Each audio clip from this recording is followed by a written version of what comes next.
Tuhan, kekuatan kami selamanya. Gunung batuku yang teguh, terpujilah namamu. Engkau Allah yang hebat, kedahsyatanmu Tuhan selamanya, kekal selamanya.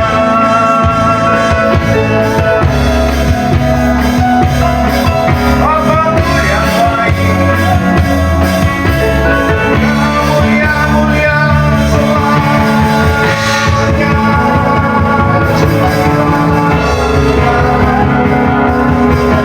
Suci, suci selamanya Engkau Tuhan.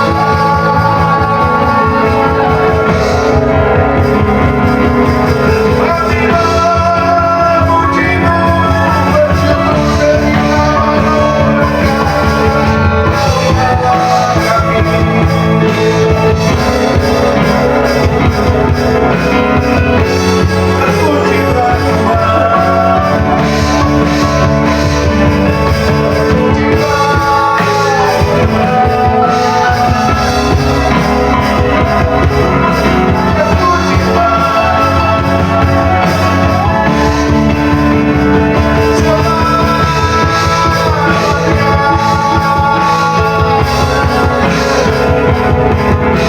terpujilah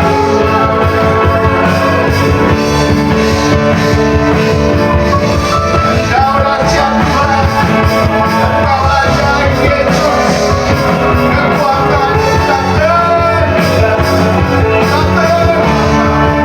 Engkau hebat Tuhan, kami bersyukur kepadamu. Kemuliaan selamanya. Oh Yesus, terpujilah Engkau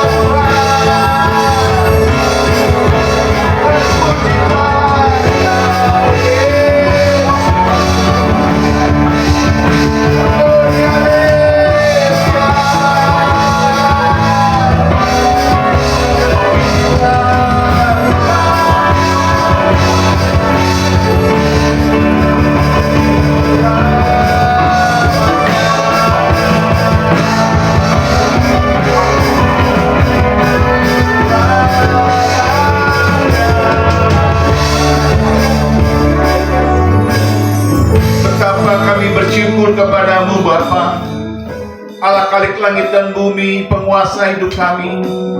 Engkau yang membuat kami berbilang-bilang memuji-muji-Mu. Tak terbatas kami akan selalu meninggikan Tuhan, sebab kami hidup untuk-Mu saja ya Bapa. Terpujilah nama Tuhan yang kudus. Kami ada untuk memuji dan menyembah-Mu. Kami ada untuk melayani-Mu. Kami ada untuk mengasihi-Mu ya Bapa. Sekarang ini ya Tuhan, jadikanlah kami telinga seorang murid yang sungguh-sungguh mendengarkan sabda-Mu, agar kami berjalan dalam terang firman-Mu, dan kebenaran-Mu itulah yang kami kerjakan, kami lakukan, kami setia di dalam jalan-jalan-Mu.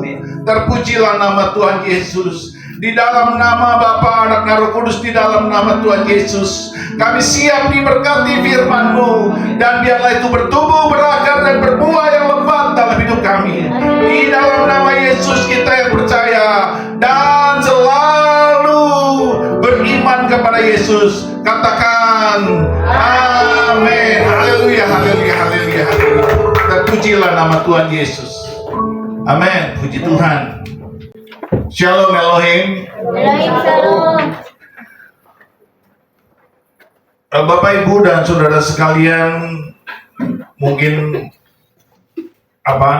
kalau tadi worship leadernya berkata bahwa berikan kemuliaan yang panjang, tepuk tangan yang panjang. Kok saya nggak dengar panjang ya? Dan tidak rame gitu, dan tidak berisik. Harusnya tuh saudara betul-betul harus merasakan bahwa betapa Tuhan tadi itu dahsyat, luar biasa begitu. Amin. Ya, dan berikan kemuliaan itu panjang, betul-betul panjang. Kita ini tukang bohong juga kita ini. Panjang. Jangan kayak gereja-gereja lain lah. Haleluya, haleluya. Beri kemuliaan yang panjang dong.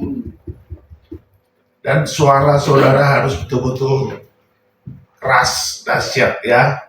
Itu ekspresi jiwa kita yang sedang bersukacita. Namanya juga pujian ya Bapak Ibu ya. Namanya pujian. Jadi kalau pujian itu harus tunjukkan ekspresinya. Gak mungkin dong masa pujian. Tadi dengar pendek terus haleluyanya tuh nggak kayak ala kadarnya begitu. Saudara perhatikan ya, martabak aja bisa telurnya 3, 4, 5, 6 spesial. Tuhan kita harus lebih spesial lagi dong. Ya, udah bagus-bagus tadi hadirat Tuhannya dahsyat tuh dari awal ya. Saya tadi kalau nggak ingat waktu saya nyanyi terus ini, nyembah terus ini. Amin. Ya, diperbaiki, jangan malu-maluin Tuhan lah. Diajarin sekarang di bumi penyembahan yang baik oleh Roh Kudus melalui worship leader. Nanti supaya di surga saudara gak kaget-kaget. Ya, kita kerjanya di surga selain dengerin firman Tuhan bersabda, kita muji-muji Tuhan. Nah, hari ini kita akan mendengarkan sebuah pernyataan Tuhan ya, yang Tuhan taruh di hati saya, bahwa tiba-tiba Tuhan tanamkan secara kuat. Nah, ini khusus buat anak muda ya. Tapi saya percaya Bapak Ibu yang sudah lanjut usianya pasti berjiwa muda juga toh. Kenapa cuma satu yang ngomong amin? Yang lain nggak merasa lanjut usia ya. Oke. Jadi begini Bapak Ibu. Di dalam sejarahnya penyelamatan Tuhan itu memakai segala usia. Ya. Tuhan pakai Musa, Tuhan pakai Yosua, Tuhan pakai Kaleb, Tuhan pakai Daud, Tuhan pakai Yusuf, Tuhan pakai nabi-nabi, ya, ada Yesaya, Yeremia, sampai ke Maleaki, dan di Perjanjian Baru ada para rasul dari Petrus ya, kepala para rasul, lalu para murid yang lain, dan sampai ke anak muda, murid daripada Paulus yang bernama Timotius. Tapi perhatikan, sejarah penyelamatan yang Tuhan lakukan, perhatikan, itu selalu kental dengan anak muda, selalu kuat dengan anak muda, selalu beririsan dengan anak muda. Jadi kalau kita melihat sekarang, gereja tanpa anak muda, itu gereja itu nanti akan habis, akan lenyap. Tuhan mendatangkan generasi itu untuk meneruskan estafet penyelamatannya di muka bumi, untuk meneruskan estafet kasihnya di muka bumi. Maka diberikanlah anak-anak muda yang mengerti Tuhan, yang mengasihi Tuhan, dan yang melayani Tuhan. Dan tanpa anak muda, gereja akan kehilangan kekuatannya untuk menyebarkan estafet kasih Tuhan. Di Eropa, kenapa gereja-gereja tutup dan bahkan menjadi kafe atau dibeli oleh agama seberang menjadi masjid? Karena gereja kehilangan anak muda meneruskan estafet kasih Bapa, meneruskan estafet penyelamatan Kristus. Gereja kehilangan generasi yang ingin meneruskan kemuliaan, kekekalan, keselamatan yang dari surga, yang dari Tuhan.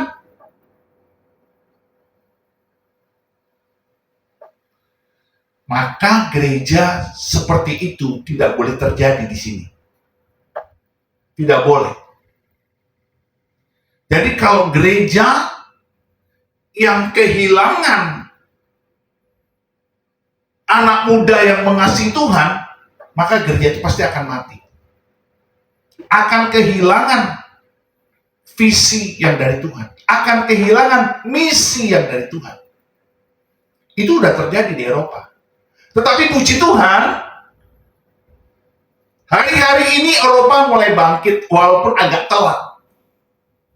Puji Tuhan. Itu dampak dari doa syafaat yang saudara dan saya naikkan. Supaya keselamatan yang dari Tuhan pergi, turun ke bangsa-bangsa. Itu lewat doa.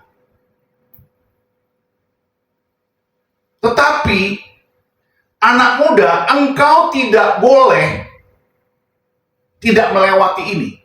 Engkau tidak boleh tidak mengalami ini. Engkau harus melewati ini, engkau harus mengalami ini. Karena kalau engkau tidak melewati ini dan tidak mengalami ini, kau tidak akan pernah tahu seberapa pentingnya hidupmu, hai anak muda, di hadapan Tuhan. Jangan sampai kita kehilangan momentum ya anak muda ya. Jangan sampai engkau kehilangan momentum. Karena sekarang ini Tuhan sedang berkata-kata kepada saya, Dia sedang ingin memberikan sebuah peneguhan dan penegasan bahwa engkau akan dipakai oleh Tuhan. Untuk apa? Untuk meneruskan estafet kasih kepada semua manusia, kepada generasi-generasi selanjutnya.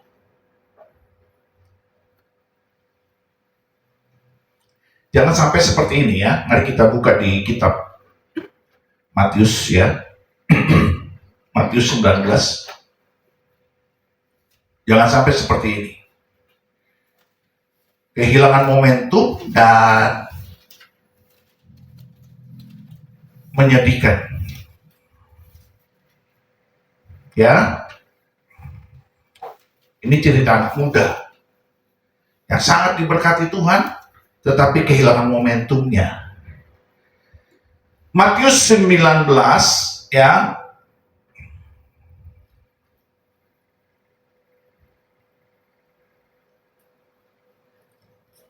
Ayat 16 sampai dengan 22. Demikianlah firman Tuhan, ada seorang datang kepada Yesus dan berkata, Guru, perbuatan baik apakah yang harus kuperbuat untuk memperoleh hidup yang kekal? Jawab Yesus, apakah sebabnya engkau bertanya kepadaku tentang apa yang baik? Hanya satu yang baik. Tetapi jikalau engkau ingin masuk ke dalam hidup, turutilah segala perintah Allah. Kata orang itu kepadanya, perintah yang mana? Kata Yesus, jangan membunuh, jangan berzina, jangan mencuri, jangan mengucapkan saksi dusta. Hormatilah ayahmu dan ibumu, dan kasihilah sesamamu manusia seperti dirimu sendiri. Kata orang muda itu kepadanya, semuanya itu telah kuturuti, apalagi yang masih kurang. Kata Yesus kepadanya, jikalau engkau hendak sempurna, pergilah, jualah segala milikmu, dan berikanlah itu kepada orang-orang miskin. Maka engkau akan beroleh harta di sorga. Kemudian datanglah kemari dan ikutlah aku. Ketika orang muda itu mendengar perkataan itu, pergilah ia dengan sedih, sebab banyak hartanya. Kehilangan momentum.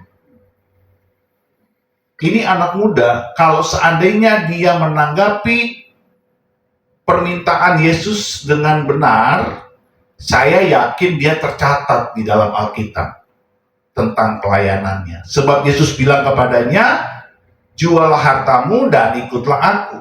Pasti dia akan jadi murid yang luar biasa. Tetapi sayang, dia tidak tercatat, bahkan namanya pun tidak disebut siapa gerangan beliau. Artinya dia tidak menjadi siapa-siapa di dalam pekabaran Injil. Ini penting disampaikan Tuhan buat kita begini. Ketika anak muda ini begitu bangga dengan Tauratisme, ketika dia bangga dengan pekerjaan yang dia lakukan di dalam melakukan Taurat, dia berkata, semuanya itu telah kuturuti, apalagi yang masih kurang. Dia bangga dengan itu dan dia merasa terhormat. Tetapi, nah inilah Tuhan Yesus ya. Dikatakan di Alkitab, aku datang tidak untuk membatalkan hukum Taurat, kata Yesus, tetapi aku datang untuk menggenapinya. Anak muda ini telah melakukan semua hukum Taurat. Dikatakan di situ, jangan membunuh, jangan berzina, jangan mencuri, jangan mengucapkan saksi dusta, hormatilah ayahmu dan ibumu, dan kasihlah sesamamu manusia seperti dirimu sendiri. Dia sudah melakukan itu. 10 perintah Allah, hukum Taurat. Dia sudah melakukan itu. Perhatikan anak muda. Perhatikan anak muda. Apakah engkau berzina? Anak muda ini kehilangan keselamatannya, walaupun tidak berzina. Betul apa tidak? Hati-hati anak muda. Ini peringatan keras. Hati-hati buat engkau. Apakah engkau berzina? Ingat, Yesus bilang apa? Engkau berkata, janganlah mengingini istri sesamamu manusia. Janganlah. Tapi Yesus bilang begini, soal berzina. Jika di dalam hatimu engkau sudah mengingini seorang perempuan, garis miring ataupun laki-laki, di dalam hatimu engkau telah berzina, itu hukum Taurat tidak disebutkan dalam hati. Disebutkan dalam hukum Taurat, jangan berzina. Jadi di dalam hukum Taurat, jangan berzina. Yesus menggenapi. Apa arti menggenapi hukum Taurat? Artinya Yesus memberikan pengertian yang lebih dalam, deep understanding.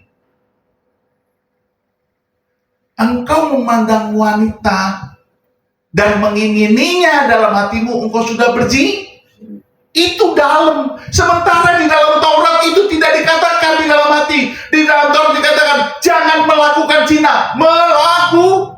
Melakukan. Tetapi di dalam hatimu engkau sudah mengingininya, engkau berzina, maka engkau dikatakan berdosa. Itu Tuhan artinya. Jadi saudara mengerti ya?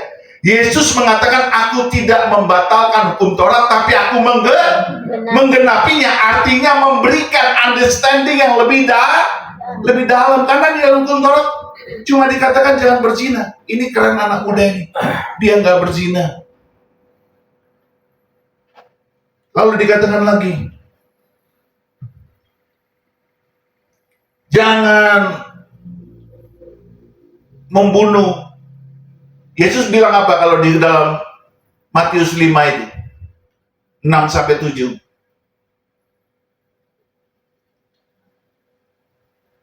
Engkau sudah mengatakan saudaramu jahil atau kafir, engkau sudah membunuh dia. Jadi perkataan kita, baru perkataan saja yang memaki, mengumpat, mengucapkan sumpah serapah, itu sudah membunuh. Yesus lagi katakan,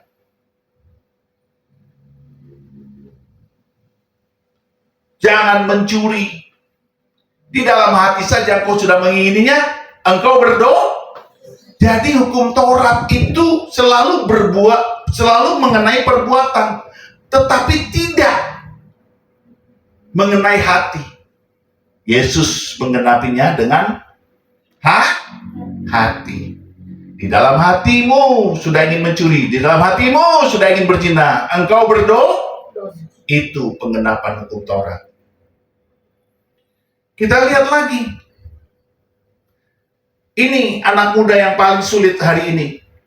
Hormatilah ayahmu dan ibumu. Banyak anak muda sekarang sulit menghormati orang tuanya. Gen Z, milenial, sulit menghormati orang tuanya. Kenapa begitu, Pak Pendeta? Lihat aja generasi sekarang. Ini hampir mirip dengan generasi zaman The Beatles, Flower Generation. Generasi yang menolak kemapanan, generasi yang menolak status quo. Persis banget ini. Sekarang ini semuanya ditolak. Ini Mike kenapa bau rokok ya? Udah dibungkus loh. Apakah pendeta sebelumnya merokok?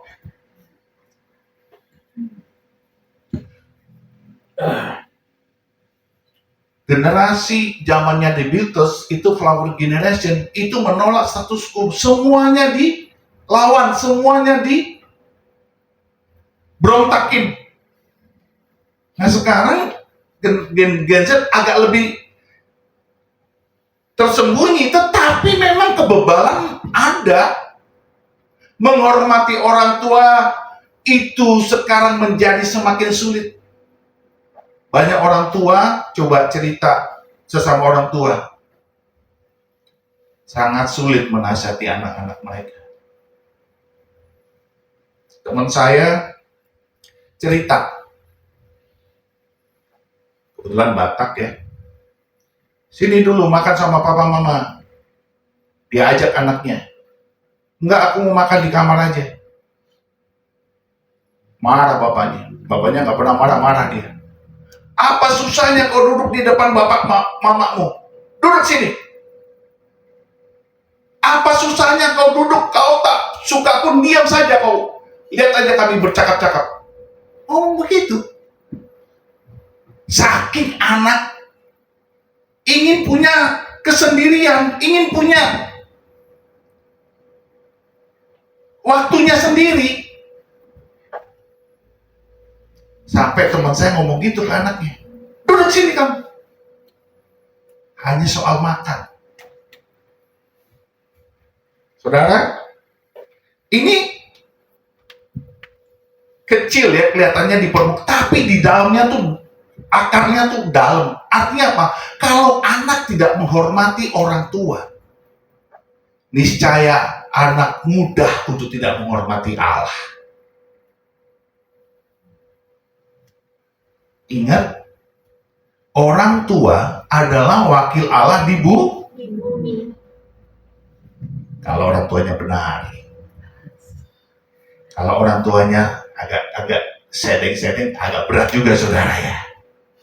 Tapi ini kita menggambarkan secara normal. Orang tua wakil Allah di bumi.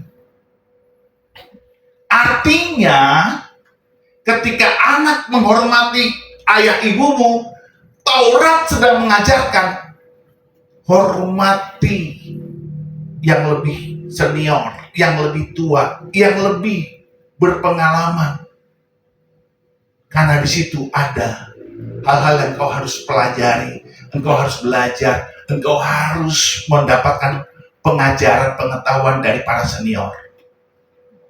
Kira-kira Alkitab mau berkata begitu.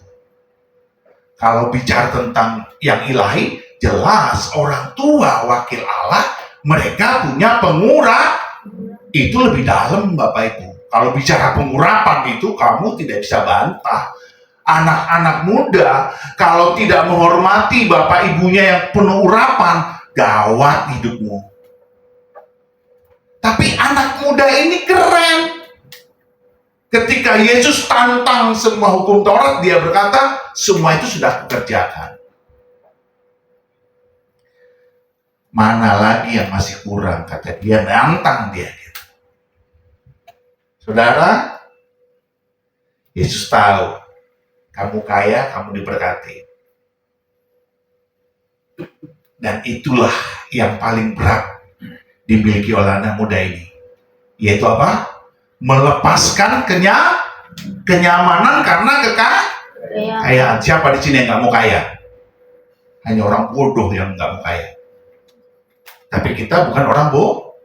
Tapi berat Pak Pendeta kalau sudah kaya disuruh jual harta. Berat apa tidak? Berat.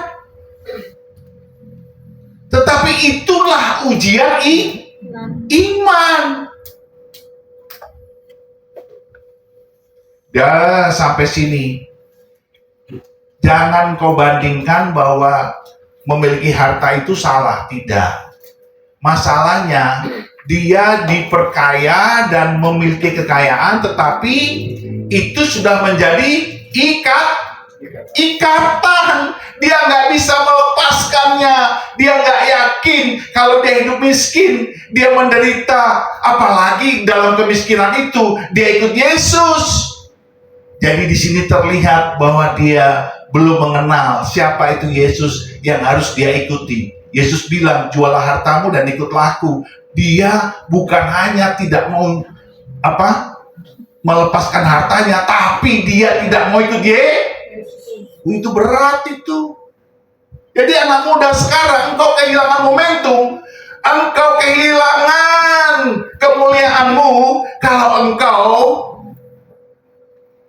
tidak ikut Yesus. Berat itu. Saya puji Tuhan ya, saya sudah diuji dan saya sudah lewati ini soal kekayaan ini. Siapa di sini yang belum diuji soal kekayaan? Tanya istri saya, tanya anak saya, tanya Mbak Erna, tanya Bu Desi, tanya Bu Lastri, tanya Ibu Maria. Baru nikah, hidupnya masih sederhana, rumahnya kontrakan, sudah nampung 12 orang. Itu saya. Ibu Yulia juga tahu. Apa yang kami makan, anak-anak yang lain itu yang bukan keluarga saya jadikan anak saya jadikan keluarga saya, kami makan yang sama. Sabunnya sama, odolnya sama. Kita sudah melewati itu. Siapa di sini yang belum diuji tentang kekayaan? Saya kalau tidak mengikuti kehendak Allah pada masa itu, saya mungkin sudah duluan punya rumah. Saya sudah duluan punya hidup yang settle, yang nyaman.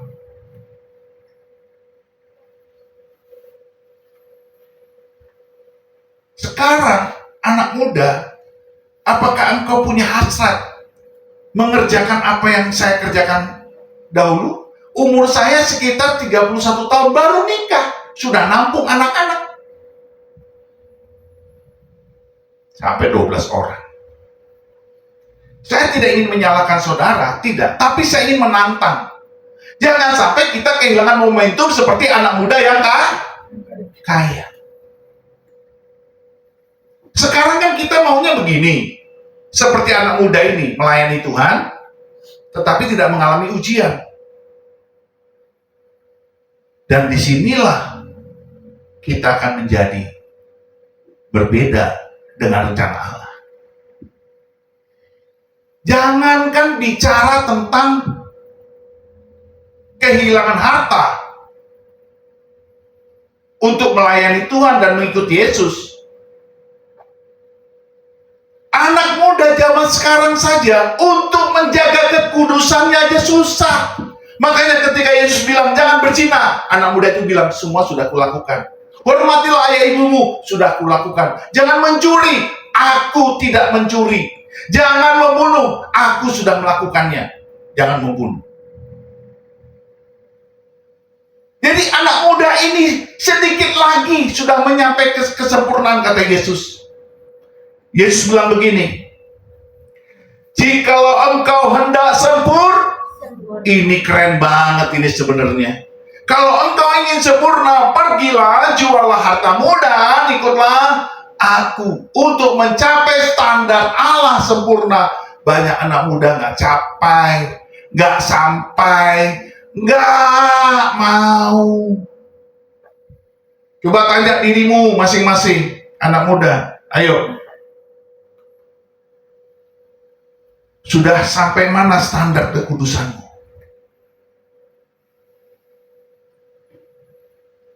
Kalau kita tidak mau meningkatkan standar kekudusan kita seperti kehendak Allah, engkau akan kehilangan momentum, dan gereja di muka bumi, terutama di Indonesia,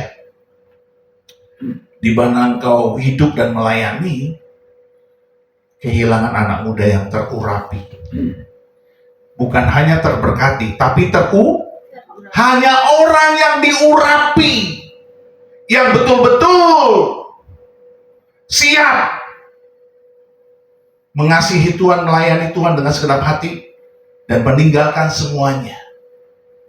Maka urapannya muncul.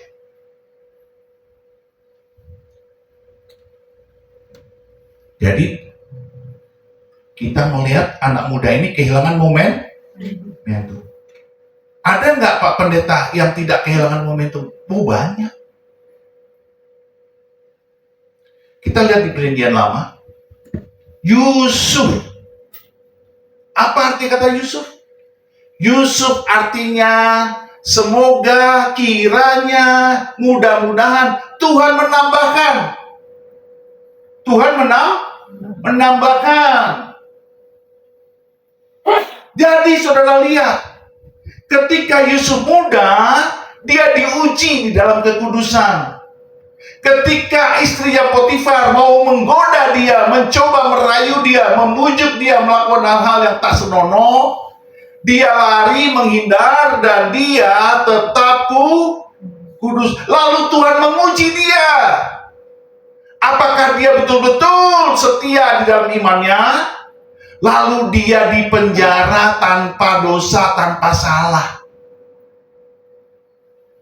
Gambaran Yusuf ini anak muda. Dia dibenci oleh saudara-saudaranya, dikhianati, dijual, dibuang. Tapi kita melihat Yusuf setia di dalam kebenaran. Ini anak muda. Setia dalam kebenaran, tetap menjaga kekudusan, lalu di penjara, dia tidak mengeluh. Sampai pada titik ujian imannya itu berhasil, maka dia diangkat Tuhan. Diangkat pada saat di dalam penjara. Saudara perhatikan anak muda. Ketika orang tidak melihat engkau, orang-orang tidak mendengar engkau, orang-orang tidak mereken engkau, tidak memperhatikan engkau, engkau sedang dalam keterpurukan tetapi imanmu bagus di dalam keterpurukan, imanmu keren di dalam kesengsaraan, imanmu oke di dalam penderitaan, engkau dilihat oleh Tuhan, engkau baik-baik saja, bahkan semakin engkau menderita, semakin engkau terpuruk, semakin engkau terpojok, semakin engkau tersudut, engkau tetap oke, bahkan tetap percaya kepada janji-janji Allah. Itulah yang terjadi pada Yusuf. Ketika dia di penjara, Tuhan justru angkat dipertemukan dengan juru minuman. Maka dia jadi pangeran Mesir. Lihat, ada zaman, ada orangnya, ada orang, ada zamannya. Zaman saya sudah lewat, tapi saya sudah meninggalkan legasi iman. Anak saya melihat bapaknya dulu memelihara, merawat anak-anak muda yang nggak punya apa-apa, disekolahkan dan seterusnya, dibina, dimuridkan, diperkenalkan kepada Yesus, diajarkan cara berdoa, dipaksa baca Alkitab, diajarkan memuji dan menyembah Tuhan. anak saya sudah melihat. Artinya apa? Artinya legacy iman itu harus kita berikan kepada generasi anak muda yang akan meneruskan estafet penyelamatan Tuhan di bumi, estafet penyebaran kasih Tuhan di bumi. Yusuf, namanya apa? Tuhan menambahkan. Lihat, itu nubuatan nama itu. Yusuf memelihara keluarganya dari sebuah keluarga lahir bangsa Israel. Dari 70 orang menjadi 3 juta. Betul nggak itu artinya Tuhan menambahkan? Halo? Betul nggak? Dari 70 orang jiwa dalam bentuk keluarga menjadi satu bangsa berjumlah 3 juta orang lebih. Keluar dari Mesir. Betul tidak itu? Betul. Jadi nama itu adalah sebuah nubuatan. Yusuf yang muda tidak mempedulikan pengkhianatan keluarganya, abang-abangnya, tidak mempedulikan perlakuan yang tidak senonoh dari istri Potifar, tidak mempedulikan pemenjaraan dia sebagai suatu hal yang lalim. Dia terus berdiri di dalam kebenaran firman Tuhan, menjaga kesetiaannya kepada kekudusan. Ini anak muda yang selengean pasti tidak suka kekudusan. Tetapi firman Tuhan hari ini, Tuhan berkata di kitab Mazmur, bagaimana anak muda bisa mempertahankan kekudusannya, yaitu menjaganya sesuai dengan firman Allah. Saya sudah melihat anak muda yang tidak kudus, walaupun melayani Tuhan, walaupun katanya bergereja, aktivis gereja, mohon maaf, engkau tidak akan kemana-mana. Tapi kalau engkau anak muda yang sungguh-sungguh menjaga kekudusan dan hidupmu benar di hadapan Tuhan, niscaya engkau pasti kemana-mana. Kenapa? Karena Tuhan besertamu dan Tuhan mengurapi. Urapan tidak akan jatuh kepada orang yang tidak kudus, tidak akan. Urapan hanya jatuh kepada orang yang kudus.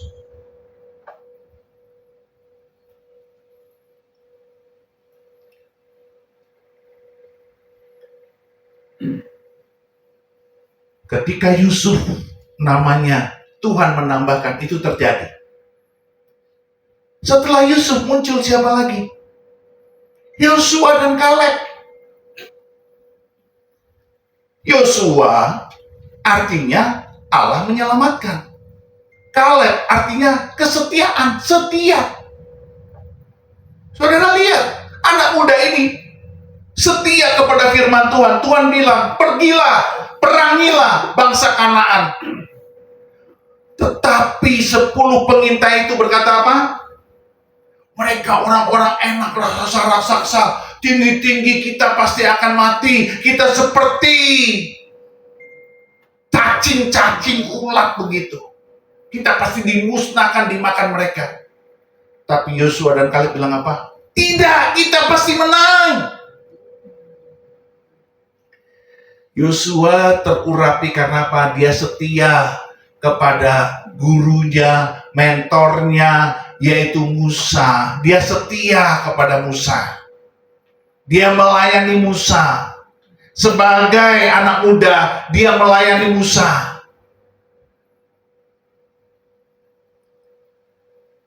Luar biasa.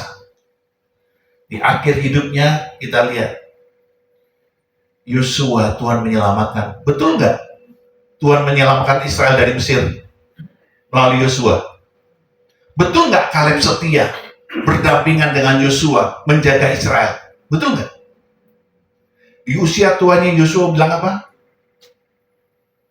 Hari ini pilihlah kepada siapa engkau berbakti, kepada siapa engkau beribadah, kepada siapa engkau menyembah. Di usia tuaku, aku dan seisi rumahku dan seluruh kaum keluargaku akan menyembah Yahweh, YHWH. Itu di akhir hidupnya Yosua. Kaleb juga begitu. Dia bilang, dulu aku muda, sekarang aku tua, 85 tahun aku bersama dengan Tuhan, tetapi aku masih seperti umur 40. Kekuatanku tidak pernah sirna. Hanya orang yang diurapi Tuhan, dia tidak akan pernah menjadi lemah lelah. Makanya saya percaya kalau Bapak Ibu Saudara sekalian menjaga kekudusanmu, engkau tidak akan pernah lelah, engkau tidak akan pernah lemah. Mari kita lihat Alkitab kita di Mazmur itu ya. Mazmur 119 ya. Ayat 9. Demikianlah firman Tuhan. Dengan apakah seorang muda mempertahankan kelakuannya bersih? Dengan menjaganya sesuai dengan firman-Mu. Bayangkan, Daud menulis ini sudah memperingatkan kita semua. Anak muda, bagaimana kau mempertahankan kelakuanmu bersih? Dengan merenungkan Kalau kau nggak suka baca Alkitab, mana bisa kau mempertahankan kesucianmu? Pak Pendeta, kalau baca Alkitab, apa mungkin? Loh, nih, perhatikan. Ada hal yang ilahi terjadi ketika kau baca Alkitab. Karena Alkitab ini bukan sekedar huruf-huruf mati, no. Kalau engkau baca Alkitab dan merenungkannya, dan engkau meminta Tuhan Roh Kudus menyelimutimu dengan pemahaman, pengertian, pewahyuan, maka itu akan terjadi pengurapan. Itu akan membuat engkau mengalami revelation, pemahaman. Lalu dari situlah terjadi rema, imanmu bangkit. Maka orang kalau membaca Alkitab sungguh-sungguh merenungkannya, dia pasti berubah. Karena ada pekerjaan ilahi dari Roh Kudus. Ini bukan sekedar logos, huruf-huruf mati, no. Memang ini adalah buku biasa, bisa terbakar dan seterusnya. Tetapi kalau ada kuasa ilahi dari surga menyelimutimu ketika kau merenungkannya, maka dia akan memunculkan apa? Sebuah miracle, mukjizat yang tidak kasat mata, tetapi hanya engkau yang bisa merasakannya. Maka orang yang tidak membaca Alkitab dan merenungkannya, betapa malangnya hidupmu, engkau tidak pernah berubah. Sama dengan orang-orang dunia yang tidak pernah baca Alkitab, yang tidak tahu firman Tuhan. Karena firman itu mengubahkan. Bagaimana kamu baca Alkitab kok bisa kelakuanmu bersih? Bagaimana? Kalau bukan karena karya Roh Kudus. Inilah persoalan ilahi yang bersifat miracle yang tidak engkau sadari, anak muda. Engkau harus mengerti ini.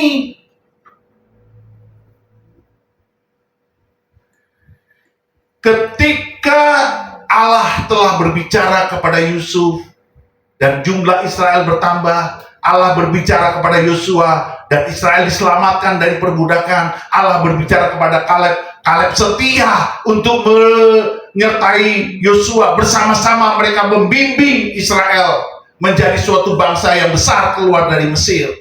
Lalu Tuhan memunculkan siapa? Tuhan memunculkan Samuel. Samuel artinya Allah mendengar. Kenapa Allah mendengar? Karena pada masa itu orang-orang Israel menjerit-jerit minta pertolongan Tuhan. Mereka teraniaya, mereka tersiksa, mereka dizolimi, mereka dijajah, mereka kalah melulu dari bangsa-bangsa lain yang punya raja-raja. Mereka menjerit-jerit.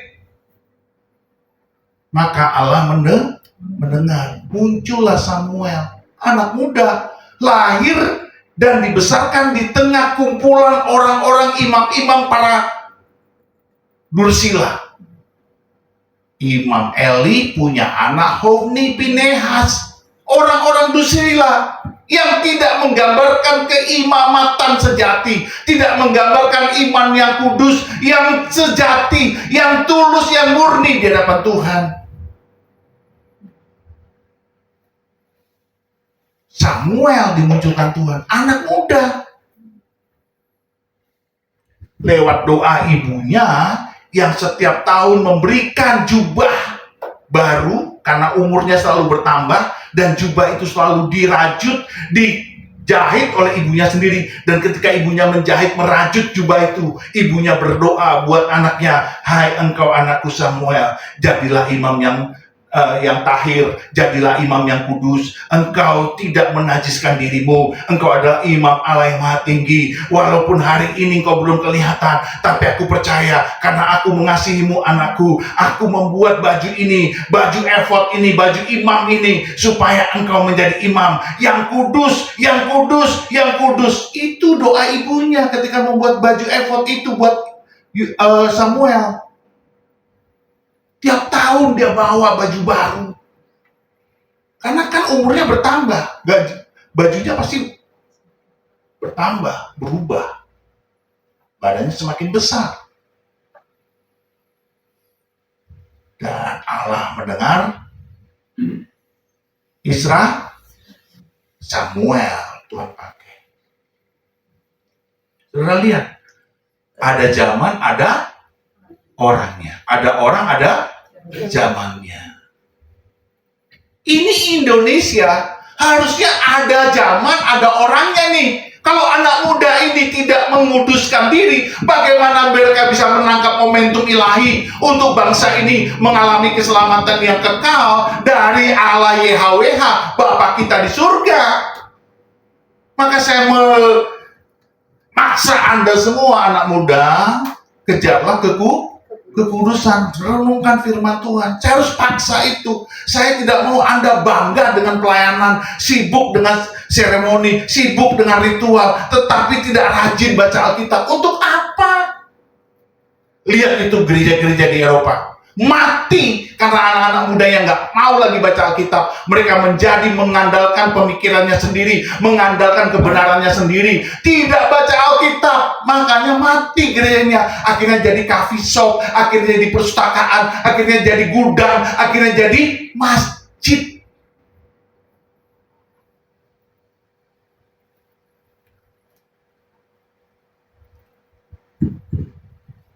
Jangan sampai Allah mendengar. Lalu muncullah orang yang dikasihi Tuhan, namanya Daud. Daud artinya yang dikasih, yang dikasihi.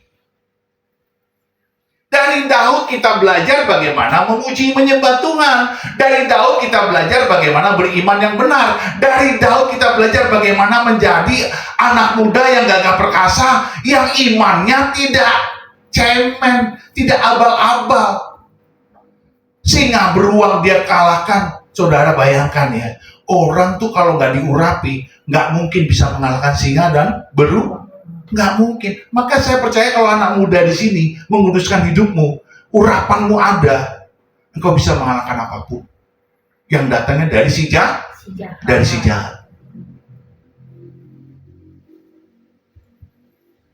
Saya nggak pernah dengar nih anak muda nih ngusir setan, pelayanan pelepasan, nggak pernah. Kalau saya dulu umur muda udah biasa ngusir-ngusir setan. Sekarang nggak pernah dengar.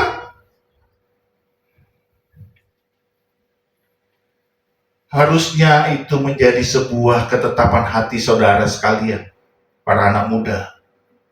Kalau engkau hari ini mendengar firman ini, engkau terbakar dan engkau mengenal Allahmu siapa, Allah yang dahsyat yang kau sembah itu, yang kau agung-agungkan tadi.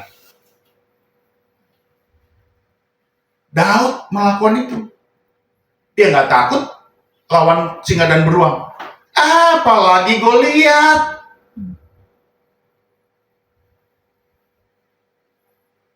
Kita ini suka ketakutan, nggak ada uang, takut. Benda mati kan uang itu, takut. Saya ingin kasih tahu ya, penderitaan itu sudah mengajarkan kita untuk bagaimana kita mengenal Allah. Semakin engkau menderita, engkau semakin mengenal Allah. Karena apapun yang kau alami, kau berkata kepada Allah. Engkau bicara kepada Allah. Engkau mengadu kepada Allah. Lambat laun, itu akan menjadikan hubunganmu dengan Allah itu begitu intim, dekat, dan engkau menjadi sohib. Itu kan yang terjadi dengan Yusuf, menderita, dekat dengan Allah. Yosua dekat dengan Allah. Kaleb dekat dengan Allah. Samuel dekat dengan Allah. Daud dekat dengan Allah.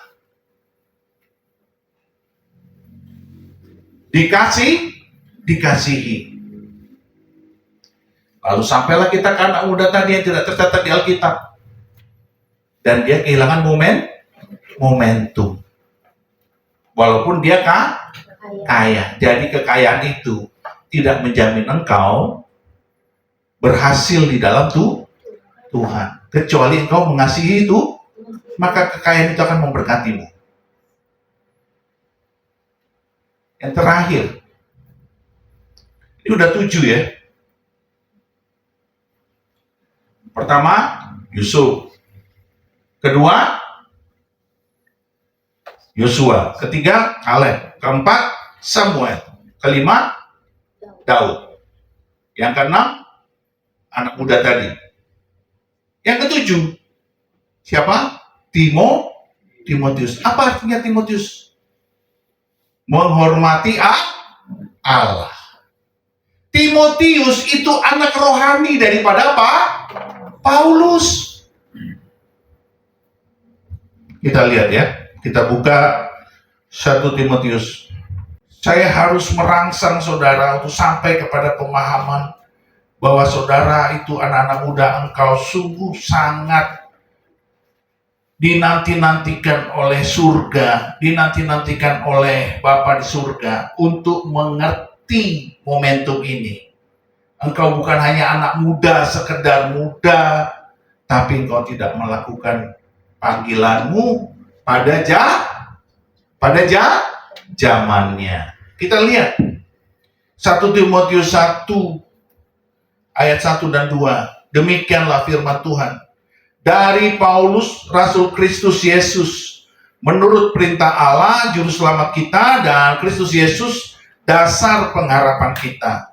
Kepada Timotius, anakku yang sah di dalam iman, kasih karunia, rahmat, dan damai sejahtera dari Allah Bapa dan Kristus Yesus Tuhan kita menyertai engkau. Anakku yang sah menurut iman. Ini anak rohani daripada Paulus. Lihat, Paulus tidak hanya memiliki anak rohani yang bernama Barnabas, tapi dia mempunyai anak rohani yang masih muda bernama Timotius. Saya juga orang yang senang sama anak muda sesungguhnya. Dari dulu pergaulan saya di gereja, di pelayanan, bahkan di kantor dengan anak muda, karena anak muda ini adalah sesuatu yang berbeda. Mereka adalah sesuatu yang memiliki visi. Kalau mereka diurapi, maka Tuhan memakai mereka luar biasa. Tetapi alangkah sayangnya kalau anak muda kehilangan visi karena kehilangan kekudusan. Kehilangan kekudusan, kehilangan pengurapan. Karena pengurapan dan kekudusan itu dekat. Satu paket mata uang, dua sisi mata uang. Kalau kau kudus pasti kau diurapi. Kita lihat saja Yusuf kayak apa diurapinya. Karena kita lihat saja Yosua kayak apa diurapinya. Karena kita lihat saja Kaleb kayak apa diurapinya. Sampai umur 85 tahun dia masih berkata, aku seperti umur 40 tahun. 85 loh. Sekarang aja kita kalau melihat orang 85 jalannya goyang nggak? Benar nggak? Iya. Jalannya goyang, megang-megang tembok supaya jangan jatuh. Dia bilang, aku masih seperti 40. Berarti urapannya kenceng. Saya sudah melewati usia muda, tapi sampai hari ini saya merasa muda. Masih merasa muda. Masih kuat. Tanya istri saya. Maka saya pernah sakit, kecuali batuk dan pilek. Itu doang. Itu biasa mah, karena capek. Tanya anak saya. Karena saya udah punya konsep di pikiran saya, sepanjang aku benar di hadapan Tuhan, aku nggak pernah sakit. Jadi pelihara itu di hadapan Tuhan imanmu itu. Anakku yang sah di dalam iman. Nah, kita lihat sekarang. Ya. 1 Timotius 4. Nasihat Paulus kepada anak rohaninya. Ayat 14 dan 15. Demikianlah firman Tuhan. Janganlah lalai dan dalam mempergunakan karunia yang ada padamu, yang telah diberikan kepadamu oleh nubuat dan dengan penumpangan tangan sidang penatua. Perhatikanlah itu, semua itu, hiduplah di dalamnya supaya kemajuanmu nyata kepada semua orang. Saudara, pertanyaannya begini, anak muda, apakah kemajuanmu nyata di hadapan semua orang? Nyata nggak kemajuanmu?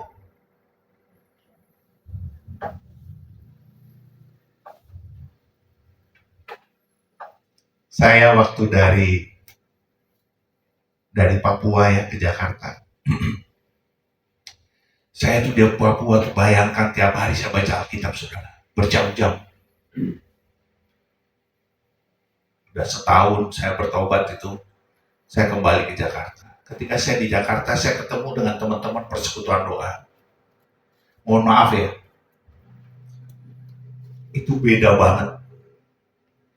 Saya bisa menakar iman saya lebih baik dari mereka. Teman-teman saya di persekutuan doa itu, yang baru saya kenal. Saya diajak masuk dalam sebuah persekutuan doa, karena mereka lihat saya baru bertobat lahir baru, mereka rekrut, mereka tarik. Ayo bersama-sama kita bersekutu. Oke. Beda banget. Kenapa? Karena iman saya lebih besar, lebih kuat, lebih full, lebih strong. Why? Bayangkan saya setahun di Papua, waktu bertobat lahir baru, setahun full saya baca Alkitab terus setiap hari, setiap pagi, setiap malam. Penuh di mulut saya firman Tuhan. Jadi kayak ketemu teman-teman ini, banyak persoalan hidupnya sampai remeh-temeh gitu, tapi jadi masalah. Kalau saya lihat, wah itu nggak masalah sebenarnya.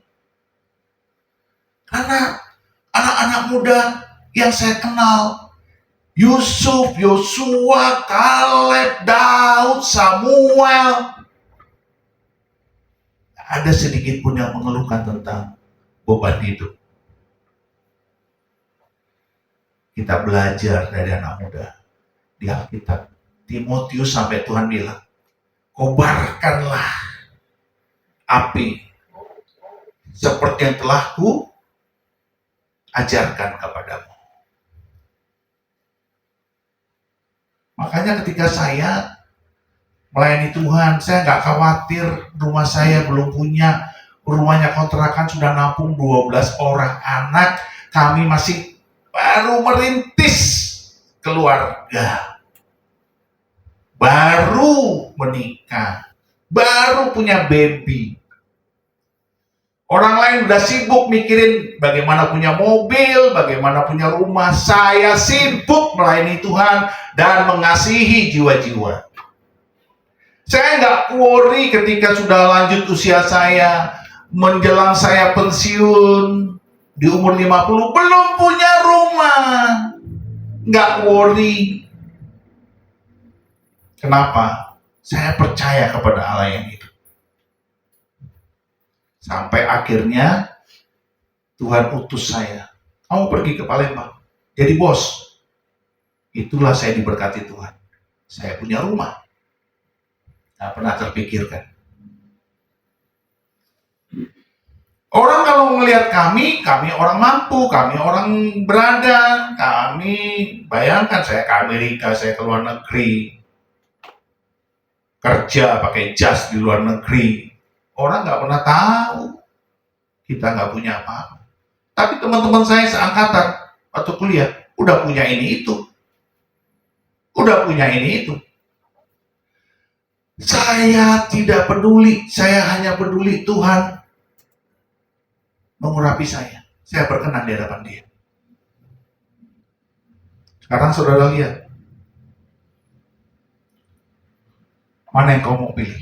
Hari ini, Tuhan perhadapkan kepadamu, hai anak muda. Apakah kau ingin menjadi orang pada zamannya? Atau zaman dengan orangnya? Atau kau menjadi hilang? Cuma menjadi orang Kristen, tapi belum tentu mengalami keselamatan. Apakah kau ingin seperti Timotius dipakai Tuhan, menghormati Allah, atau seperti Yusuf, Tuhan menambahkan petobat-petobat baru, atau seperti Daud yang dikasihi Tuhan. Engkau dikasihi Tuhan. Atau seperti Yosua yang menyelamatkan jiwa-jiwa datang kepada Yesus. Atau engkau seperti Kaleb yang setia dengan perjanjiannya kepada Allah. Setia melayani.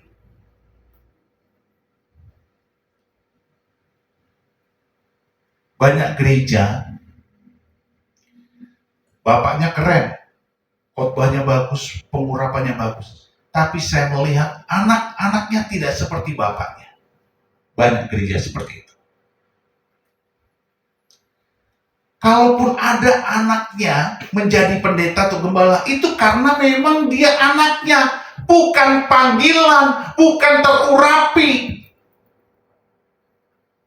Saya tidak mau gereja ini anak saya jadi pendeta. Kenapa? Kalau dia nggak dipanggil, kalau dia tidak dipanggil Tuhan, saya nggak mau. Ya mengerti, katakan amin.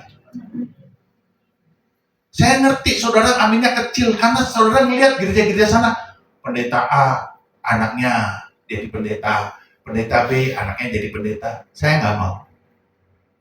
Anak saya biarlah dia dipanggil tuh, dipanggil Tuhan. Bukan maksudnya meninggal. Dipanggil Tuhan menjadi hamba Tuhan. Gitu. Saya sih seneng aja, istri saya nggak mau jadi ibu gembala. Pokoknya dia nggak mau. Biarpun pengerja semua pakai baju hitam, kita beda. Semua pakai batik, kita beda. Semua pakai baju merah, beda. Pokoknya saudara lihatlah. Di gereja ini warna-warni baju kita kan satu bulan, istri saya beda. Karena dia nggak mau terlibat dengan pelayanan yang bersifat kegerejaan. Why? Karena memang nggak ada panggilan. Coba saudara lihat gereja lain. Istri pendeta pasti terlibat. Jadi nanti Pak Pendeta kalau ini sudah tidak ada Pak Pendeta bagaimana? Ya sudah, kita bubar. Kalau saya dipanggil Tuhan bagaimana? Ya bubar aja. Kalau nggak ada yang meneruskan, betul tidak? Masing-masing kembali ke bukan ke rumah Bapak. Kembali ke gereja masing-masing dulu. Makanya Anda semua harus berdoa, anak muda. Harus menjadi zamannya. Ada orang, ada jam. Anda harus menjadi itu. Ada orang, ada zamannya. Saya bisa aja paksa anak saya jadi pendeta. Kayak presiden kita sebelumnya kan. Paksa anaknya jadi wapres. Bisa aja. Saya punya otoritas. Tapi saya tidak mau melacurkan iman saya. Yang mengerti katakan Amin. amin. Saya percaya Tuhan punya cara sendiri. Amin. Amin. Kalau memang anak saya dipanggil Tuhan, ya puji Tuhan. Saya akan dukung, saya akan backup, saya akan terus. Emang sekarang nggak di backup doa, kan nggak perlu diomongin, iya kan? Kalau Tuhan panggil, puji Tuhan. Kalau Tuhan nggak panggil, ya masa kita paksa-paksa. Anak saya harus jadi pendeta di gereja ini. Kalau tidak, semua nggak boleh. Tidak boleh tidak boleh begitu. Tapi banyak yang begitu nggak? Banyak. Bukan saya yang ngomong. Ayo mari kita bangkit berdiri. Ku mau sepertimu Yesus, disempurnakan selalu dalam segenap jalanku, memuliakan namamu. Pilihlah pada hari ini engkau memilih mengikuti siapa. Hai anak-anak muda dan juga orang-orang tua yang berjiwa muda. Apakah engkau menjadi seperti Yusuf yang ingin menambahkan petobat-petobat baru, yang ingin menambahkan jiwa-jiwa baru, yang ingin menambahkan murid-murid baru? Tuhan menambahkan. Atau engkau seperti Yosua yang menyelamatkan jiwa-jiwa dari kegelapan kepada terangnya yang ajaib? Atau engkau seperti Kaleb yang setia di jalan Tuhan, melayaninya, mengasihinya, dan teguh berpegang pada firman-Nya? Atau engkau seperti Daud yang dikasihi Tuhan dan hidup benar? Ingat anak muda, bagaimanakah anak muda itu mempertahankan kelakuannya bersih, menjaganya sesuai dengan firman Tuhan? Atau engkau seperti Timotius yang menghormati Allah karena engkau menjaga kekudusan hidupmu?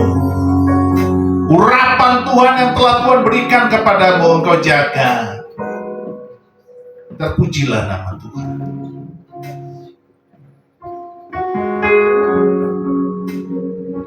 Allah mendengar engkau hari ini. Engkau Samuel, engkau didengar oleh Tuhan. Allah mendengar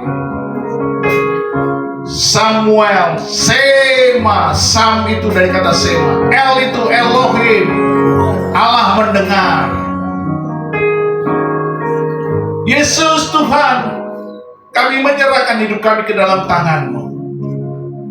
Biarlah anak-anak muda di gereja ini, ada Teti, ada Samuel, ada Ronald, ada Kesia, ada Daud, ada Gio, ada Andre, dan para lansia yang berjiwa muda. Biarlah Tuhan Kau memanggil mereka dengan pengurapan khusus. Jadikanlah mereka orang pada zamannya, dan zaman ada orangnya. Yesus Tuhan, terpujilah namamu. Kami bersyukur kepadamu. Hai anak-anak Tuhan, angkatlah kedua belah tanganmu dan saya akan berdoa bagimu. Oh, di dalam nama Tuhan Yesus, biarlah pengurapan Tuhan atas engkau sekarang juga. Di dalam nama Bapa dan Anak dan Roh Kudus, engkau mengerti firman Tuhan hari ini dan mengaminkannya. Engkau berjalan dalam kebenarannya, dan firman itu akan meneguhkan setiap jalan-jalanmu. Sebab Tuhan besertamu dan memberkatimu, bahkan mengurapimu. Terpujilah nama Tuhan di dalam nama Bapa dan Anak dan Roh Kudus, di dalam nama Tuhan Yesus. Haleluya. Terima kasih Bapa. Mengucapkan nama